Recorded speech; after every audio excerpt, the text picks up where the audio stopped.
20 janvier 1945, 10h32, Holzheim, Alsace. La neige fondue s'infiltrate dans les godillots réglementaires du caporal Louis Carpentier, un poids mortel qui aspire chaque pas vers le sol gelé, tandis que l'air, chargé d'une humidité glaciale, porte déjà l'odeur âcre de la cordite et du fuel brûlé, et soudain, le sifflement strident d'un obus 90 Pulsatre fend l'atmosphère comme une fosse invisible, avant que la Terre ne se soulève en une explosion monstrueuse qui projette des gerbes de boue noire et de fragments de pierre sur la position avancée de la compagnie B, 3e bataillon, 157e régiment d'infanterie de la 45e division US, retranché dans les ruines d'une ferme dévastée, où les murs noircis par le feu suintent encore une chaleur trompeuse contre le froid mordant qui engourdit les doigts sur les crosses des M1 Garand. Vous sentez le choc répercuté dans vos côtes, vos dents claquant dans votre mâchoire, alors que le capitaine Harlan, silhouette massive enveloppée dans son manteau kaki taché de graisse, hurle ses ordres par-dessus le vacarme. Fixez la ligne! Barre sur le flanc gauche! Mortier! Feu de barrage!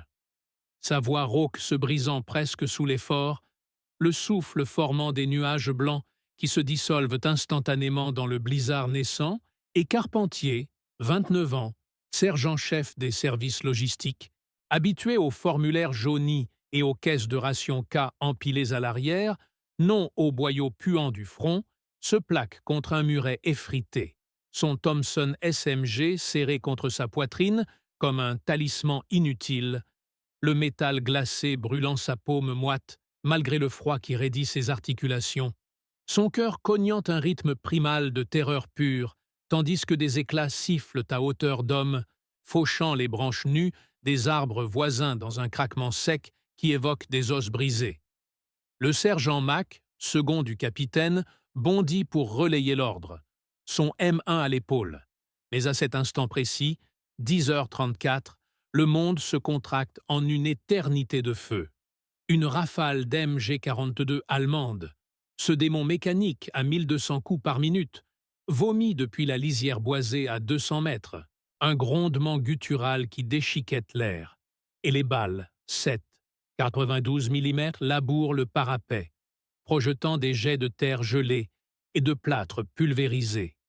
Le capitaine Harlan est touché en pleine poitrine, son corps massif tordu en arrière comme une marionnette sectionnée, un geyser rougeoyant éclaboussant la neige immaculée qui se teinte aussitôt d'un carmin fumant, son cri étouffé se muant en gargouillis humide alors qu'il s'effondre à genoux, les mains crispées sur la plaie béante où les côtes fracturées percent la toile kaki, l'odeur métallique du sang se mêlant à celle du soufre brûlant, et Carpentier, les oreilles bourdonnantes, voit les yeux du capitaine s'écarquiller une fraction de seconde avant la seconde rafale, qui lui emporte la moitié du crâne dans une explosion de matière grise et d'os, projetant des fragments mous sur le visage de son radio, le jeune privé Jenkins, qui vomit tripes et billes sur ses Rangers, le vomi acide fumant dans l'air froid.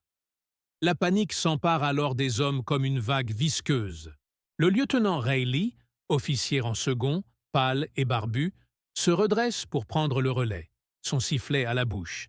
Mais un sniper embusqué dans le clocher en ruine d'une chapelle voisine, un tireur d'élite avec son carabineur 98K équipé d'une lunette ZF-39, ajuste son tir avec une précision chirurgicale à 10h35 pile, la balle 7, 92 mm, traversant l'air à 800 mm/s, perçant la tempe droite de Reilly dans un craquement sourd, son corps s'affaissant mollement sur le flanc, les bottes tressautant dans une danse macabre, un filet de cervelle coulant lentement sur la neige comme du sirop figé.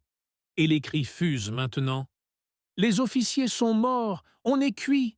Tandis que des silhouettes se lèvent en titubant, armes abandonnées, prêtes à rompre sous le poids écrasant de la peur qui serre les tripes comme un étau.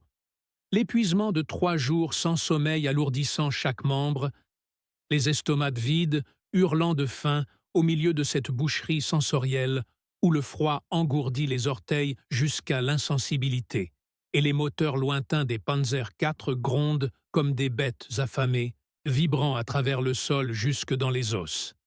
C'est là, dans ce chaos étiré en une seconde infinie, où le temps se dissout dans le battement affolé du pouls, que Louis Carpentier sent une chaleur anormale monter de son ventre, un mélange d'adrénaline brute et de terreur viscérale qui lui noue la gorge. Ses lèvres gercées par le froid s'entr'ouvrant pour laisser échapper un ordre primal. Non pas tiré des manuels de Fort Benning qu'il n'a jamais vus, mais forgé dans l'instant, observation pure d'un œil aiguisé par des mois à inventorier munitions et bandages à l'arrière. « À terre! Tout le monde à terre! Ne bougez pas, bordel! Jenkins, radio! » Demande du soutien blindé. Sherman sur la route sud. Rizzo, tombard sur cette tourelle à 150 mètres.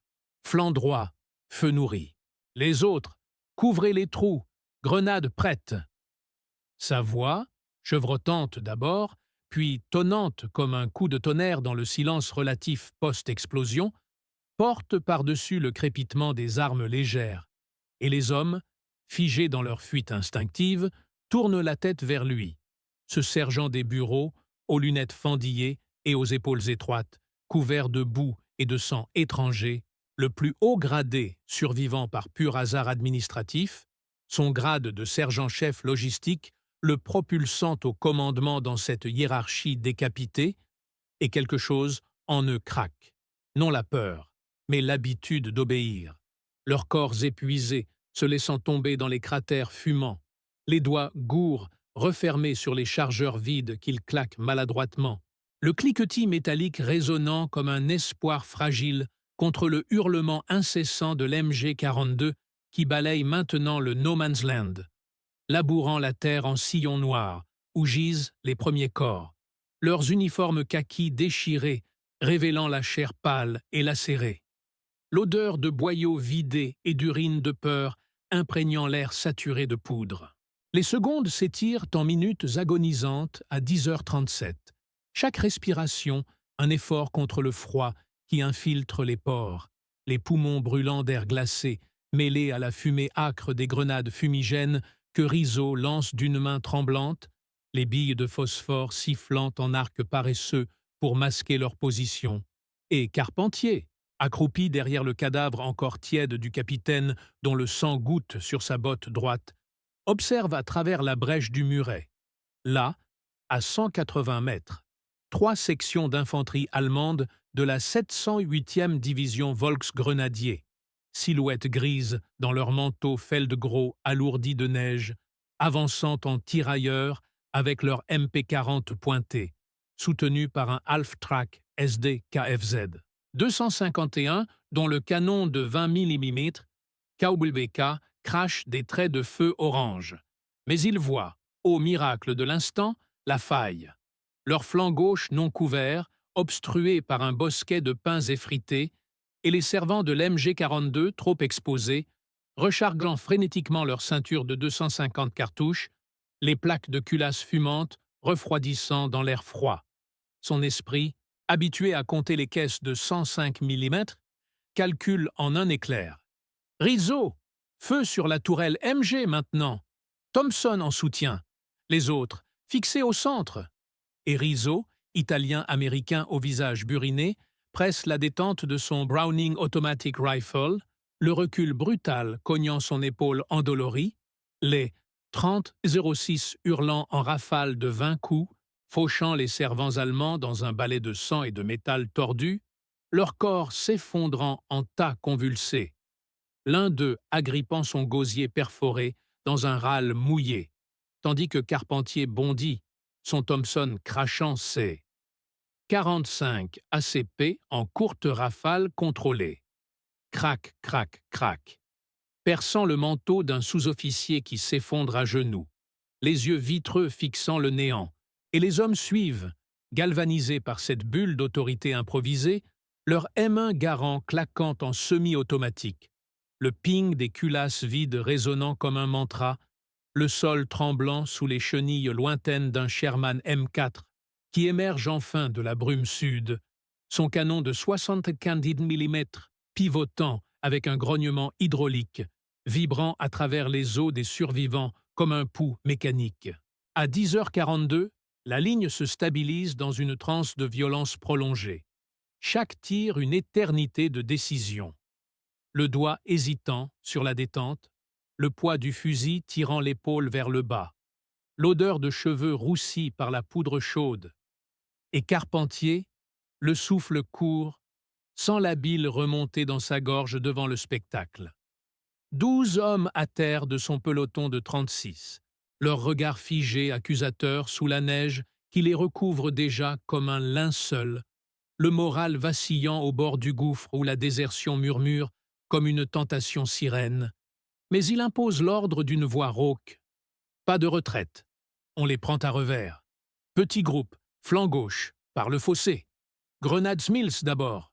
Et 5 volontaires rampent dans la boue gelée, leurs coudes s'enfonçant dans la terre meuble imprégnée de frouel diesel des épaves. Le froid mordant leurs doigts nus malgré les mitaines trouées, rampant mètre par mètre sous le couvert du rideau de fumée qui pique les yeux et irrite les poumons. Tandis que l'MG-42 recommence à hurler, une balle frôlant le casque de Carpentier dans un chuintement suraigu, entaillant la bande de tissu, le sang chaud coulant sur son oreille en un filet poisseux qui contraste avec l'engourdissement général. Ils atteignent le bosquet à 10h47, le cœur battant la chamade, et lancent les grenades ovales qui explosent en gerbes de shrapnel et de fumée noire, déchiquetant les Allemands en un concert de hurlements gutturaux. Ah, Mingotte!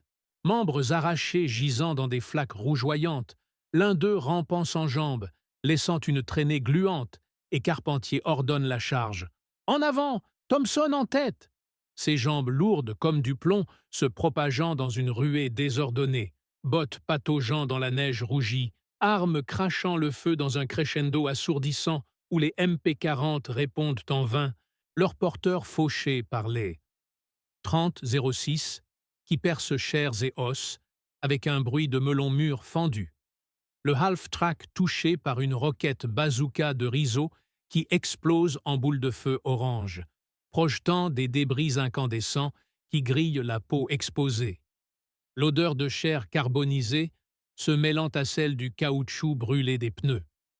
Le combat s'étire jusqu'à 11h05, un lent supplice physique où l'épuisation fait trembler les mains sur les chargeurs vides, jetés dans la neige, avec des jurons étouffés.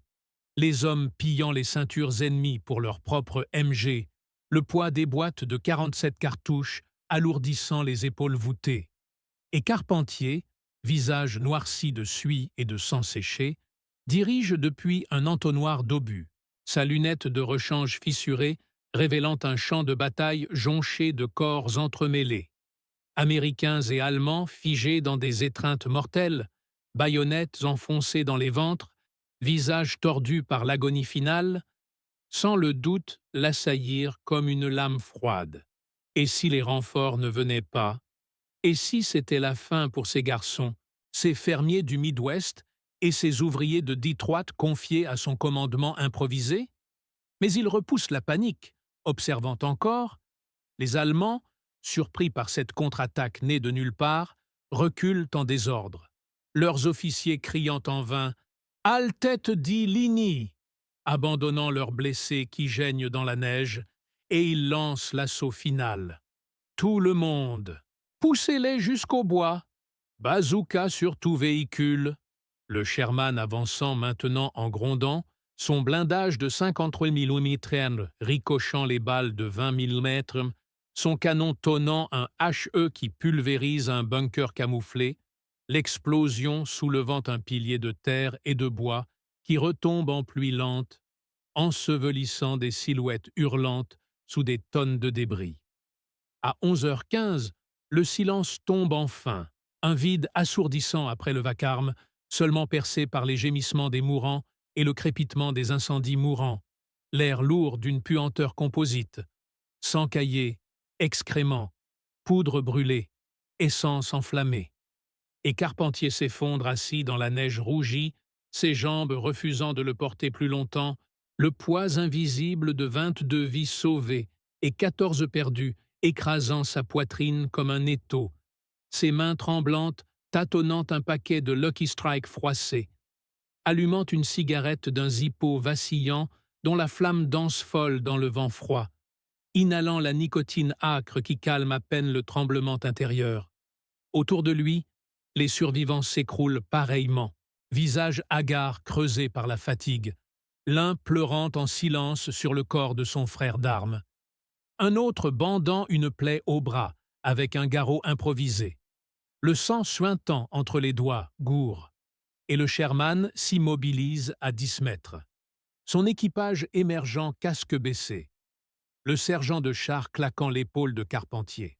« Beau boulot, sergent, t'as tenu la ligne. » Mais les mots glissent sur lui comme la neige fondue, son esprit hanté par les visages des officiers morts, par les ordres criés dans l'urgence, par cette promotion accidentelle en enfer qui l'a changé à jamais. Le froid s'infiltrant maintenant dans son âme vidée, tandis que les corbeaux commencent à croasser au loin, attirés par le festin, et que la brume d'après-midi descend sur Holzheim, enveloppant les ruines dans un linceul gris où chaque souffle est un rappel lancinant de la survie imméritée. Les ombres s'allongeant inexorablement sur les tombes fraîches. Pourtant, le répit est bref, car à 11h22, un grondement distant signale l'arrivée des renforts, 2 pelotons du 2e bataillon, leurs jeeps Willis patinant dans la boue gelée, phares perçant la fumée persistante, et Carpentier se redresse mécaniquement, ses muscles hurlant de protestation, pour rendre compte au major nouvellement arrivé, voix monocorde récitant les pertes, les prisonniers, une douzaine d'Allemands hagards, mains sur la tête, feldgros souillés, les armes capturées alignées dans la neige, MP40, MG42 démontés, caisses de munitions, 9 mm, parabellum encore chaude. Le major, moustachu et fatigué, hoche la tête. « T'as commandé, sergent ? Officiellement maintenant. Bien joué. » Mais inside, le moral conflict bouillonne. Était-ce du génie ou de la chance ? Les vies gaspillées pour une colline sans nom ? Et tandis que les brancardiers évacuent les blessés sur des toiles de tente improvisées, leurs gémissements rythmant le lent ballet de l'après-bataille, Carpentier aide à fouiller les corps ennemis, doigts engourdis palpant les poches pour cartes et ordres, sentant la raideur cadavérique s'installer, la peau cireuse froide sous ses gants troués, l'odeur de mort récente imprégnant tout, et un jeune Allemand blessé, 19 ans peut-être, murmure « Wasser ». Bite, qu'il ignore d'abord, puis arrose d'une gourde tiède un geste humain au milieu du carnage qui ravive le feu moral en lui, les larmes gelant sur ses joues non rasées. L'après-midi s'étire en une lente agonie collective jusqu'à 14 ans, le soleil pâle filtrant à travers les nuages bas, projetant des ombres longues sur le champ de bataille figé, où les bulldozers commencent à creuser des tombes communes sous les ordres du génie, le ronronnement des moteurs diesel vibrant dans les poitrines épuisées, et Carpentier, assis sur une caisse de rations récupérée, mâche un biscuit sec qui colle à son palais parcheminé, observant ses hommes, Rizzo récurant son bar avec un chiffon huileux, Jenkins, le radio, fixant l'horizon d'un œil vide, hanté par le crâne explosé du capitaine, et lui-même sans le poids de la responsabilité s'alourdir. Chaque décision relevée en boucle mentale. Ce cri qui a stabilisé la ligne. Cette observation du flanc faible qui a brisé l'ennemi. Un mélange de fierté amère et de culpabilité lancinante pour les absents. Le froid du soir descendant maintenant comme une chape de plomb, engourdissant les pensées, tandis que les premiers flocons reprennent leur danse silencieuse, effaçant les traces de sang, et dans ce silence oppressant, seulement brisé par le craquement des feux de camp naissants ou du café réchauffé bout dans des gamelles cabossées, Carpentier réalise que l'impossible a été accompli non par un héros forgé au combat, mais par un employé de bureau projeté dans l'abîme. Ces ordres improvisés gravés dans la chair de la victoire, le poids de cette transformation pesant plus lourd que toutes les munitions du monde, et la nuit tombe enfin, étoile froide perçant le ciel, veillant sur les âmes brisées de Holzheim. Acte 2. La veille des ombres. La nuit d'Holzheim s'épaissit comme une encre visqueuse, le vent mordant sifflant entre les carcasses de chars calcinés, charriant des lambeaux de fumée âcre, et l'écho lointain des obus allemands qui martèlent encore les lignes arrières, un grondement sourd comme le battement d'un cœur agonisant. Carpentier, blotti contre un talus boueux, son M1 posé en travers des genoux, fixe les flammes vacillantes du feu de camp où Rizzo fait rôtir des pommes de terre raclées dans un cratère. Leur odeur terreuse se mêlant à celle du tabac bon marché que Jenkins roule maladroitement de ses doigts gourdes.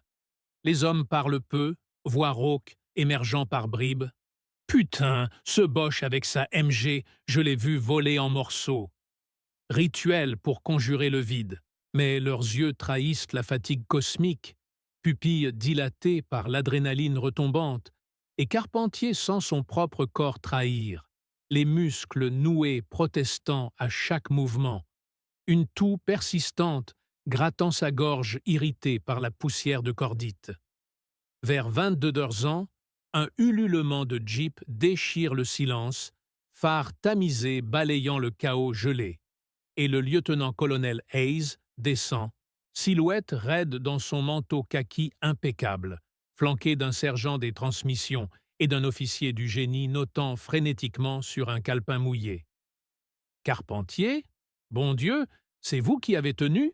lance-t-il d'une voix éraillée par le cigare éteint entre ses lèvres. Et Carpentier se lève, raide comme un piquet, saluant d'un geste mécanique, sentant le regard perçant de Hayes fouiller son visage barbu, ses uniformes tachés de sang séché, tandis que Rizzo et les autres se redressent, dos voûtés, mais menton fier. L'échange est bref, cartes étalées sur le capot de la Jeep, Hayes pointant le secteur. « Les Fritz préparent un coup à Colmar. On vous envoie la 3e DB pour demain. Vous avez gagné 48 heures de repos, mais tenez la colline jusqu'au lever. » Un haussement d'épaules collectif, pas de triomphe, juste le nœud au ventre qui se resserre, et Hayes repart, laissant derrière lui une caisse de morphine et de pansements. Un luxe dans ce purgatoire. Minuit sonne dans les esprits par le cri étouffé d'un blessé au poste de secours improvisé, une tente de toile claquant sous les rafales, où le toubib, Doc Riley, un Irlandais au visage taillé à la serpe, suture une plaie abdominale sous la lueur d'une lanterne à acétylène, l'odeur de désinfectant âpre couvrant à peine celle des tripes exposées. Carpentier s'y rend, attiré par le devoir, et trouve Jenkins agenouillé près d'un gamin du peloton, 18 ans à peine, délirant en anglais matiné de polonais, « Mama »« Nicht Schlei » fièvre faisant luire sa peau pâle, et il pose une main gantée sur l'épaule du radio, murmurant « Tiens bon, fiston, les renforts arrivent. » Mensonge pieux qui lui coûte une boule dans la gorge, Reilly levant les yeux. « On perdra la moitié avant l'aube, sergent. » Pas assez de plasma. Dehors, la neige redouble, flocons collants s'agglutinant aux barbelés rouillés où des silhouettes sombres, sentinelles doubles, scrutent l'obscurité, barres prêtes à cracher, et un loup hurle au loin, appel primal ravivant les peurs primitives. À l'approche de l'aube, 4 ans, Carpentier ne dort pas, adossé à un arbre déchiqueté, ration K entamée, jambon en boîte fade sur des biscuits détrempés, et les souvenirs affluent malgré lui. Paris avant-guerre, bureau étriqué à la préfecture, tampons et formulaires, femme nommée Élise attendant une lettre qui ne vient pas, et ce télégramme l'arrachant à la routine pour l'abîme. Un éclat d'obus illumine soudain l'horizon est, grondement approchant, patrouille allemande, et il bondit, sifflant l'alerte. « À vos postes !» Cœur s'emballant dans la nuit glacée, fusil claquant en chambrage, Rizzo marmonnant « Encore ces salauds !»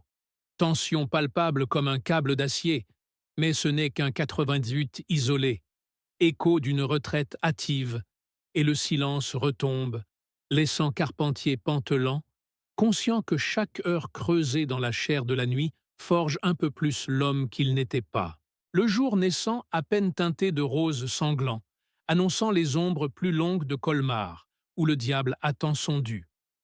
À l'aube saignante, 6h15, le peloton s'ébranle dans la boue gelée des boyaux, bottes s'enfonçant dans un sol piétiné, où gisent des casques bosselés et des bandes de mitrailleuses vides. Carpentier en tête, Thompson au poing, carte chiffonnée dans la poche pectorale marquée d'un X approximatif. Colmar, 8 bornes, franchir la Fecht. Rizzo traînant le mortier, jurons italiens étouffés sous son casque incliné. Jenkins boitant toujours, radio calée sur l'épaule comme un fardeau maudit, et les autres fantômes pâles, visages noircis de suie, baïonnettes fixées scintillant faiblement sous un soleil qui peine à percer les nuages bas. L'air vrombit d'un grondement sourd. P-47. Thunderbolt filant bas. Mitraillage distant sur un convoi crotte. Et Carpentier hurle. « Bougez-vous, les gars! On y va! Ou on crève ici !» Voix rauque écorchée par la fumée inhalée, tandis que des éclats de rire nerveux fusent, masquant la peur qui ronge les tripes comme un acide. La Fecht approche, rivière gonflée de fonte noire et de cadavres flottants, Boche en felle de gros gonflé, un bras tendu comme en supplication, pont dynamité pendant en un squelette de poutrelles tordues, et le sergent ordonne « Rizzo, bazooka sur le MG Nest là-bas! Jenkins, appelle les fumes !» Sifflement des grenades fumigènes, jaillissant en arcs paresseux, voile blanc occultant les silhouettes ennemies retranchées dans une ferme en ruine, tuiles éclatées et murs zébrés d'impact, feu nourri soudain, balles sifflant comme des frelons enragés, ricochant sur les pierres avec des blocs métalliques. Et voilà McGee qui s'effondre, gorge ouverte nette, gargouillant un sarge. Inachevé, sang chaud giclant sur la neige en taches écarlates vite figées, Carpentier rampant jusqu'à lui, pansement compressif inutile, yeux dans les siens. « Accroche-toi, Mac, pense à ta gonzesse à Brooklyn. » Mais le regard vitreux s'éteint déjà, et la rage monte, pure, animale. « Couvrez-moi !» Bondissant en avant, Thompson crachant le feu, chargeur vide en 8 secondes, rechargement frénétique sous le déluge de plomb, grenade Mills lobée dans la fenêtre béante, explosion étouffée, suivie d'un cri guttural en allemand. Midi approche, Colmar en vue à travers la brume de poudre, clocher de la cathédrale d'Illkirch émergeant comme un doigt accusateur, ville martyre aux rues barricadées de gravats et d'épaves de half-tracks, SS en position, casque camouflé de branches de sapin, MG42 hurlant sa moisson de 1200 coups minute, et le peloton s'infiltre par les jardins potagers ravagés. Pommes de terre gelées craquant sous les semelles. Carpentier, souffle court, sent le poids des morts sur ses épaules. Élise, ce télégramme fantôme, le gamin polonais, mais presse, fusil mitrailleur calé, éclaireur en première ligne. Pour Colmar, les gars, pour la maison. Assaut final se déchaînant en un chaos de hurlements et de détonations, où le diable, enfin, tend ses griffes noircies, mais l'homme forgé dans la nuit glacée riposte, ombre contre ombre, jusqu'au cœur palpitant de la poche alsacienne.